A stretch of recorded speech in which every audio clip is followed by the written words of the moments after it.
So hello everyone, I hope সবাই অনেক ভালো আছো। তো জাহাঙ্গীরনগর ইউনিভার্সিটি অফিসিয়ালি জানাই দিছে যে কোন ইউনিটের ভর্তি পরীক্ষাটা কবে অনুষ্ঠিত হচ্ছে।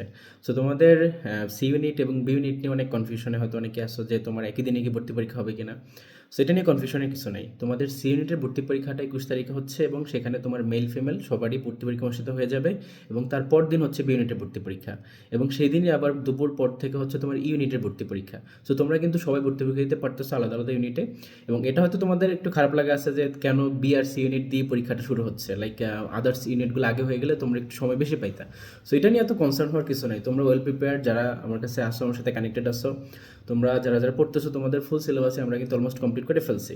আর ইন দ্য মিন টাইম যে জিনিসগুলো ছিল রিভিশনের জায়গাটা সেটাও কিন্তু আমরা কমপ্লিট করে ফেলবো। সো এই জন্য তোমরা যারা যারা প্রিপেয়ার্ড এটা নিয়ে আরও খুশি হও যে না, পরীক্ষা তাড়াতাড়ি হচ্ছে, তুমি তাড়াতাড়ি জাহাঙ্গীরনগর ক্র্যাক করে ফেলবা এবং ভালো একটা নিউজ আসবে। তো এটাই আর কি, কেননা জাহাঙ্গীরনগরের যেদিন ভর্তি পরীক্ষা সেদিন রাত্রেই রেজাল্ট পাবলিশ করে দেয়, খুব একটা লেট করে না। ধরো আজকে পরীক্ষা দিবা, রাত্রেই তোমাকে রেজাল্ট দিয়ে দেবে যে তোমার মেরিট কত। সো এটা আসলে অন্যরকম একটা এক্সপিরিয়েন্স। তো যারা যারা প্রিপারেশন নিচ্ছ সবার জন্য শুভকামনা, এভাবে পড়তে থাকো, ইনশাল্লাহ ভালো কিছু হবে।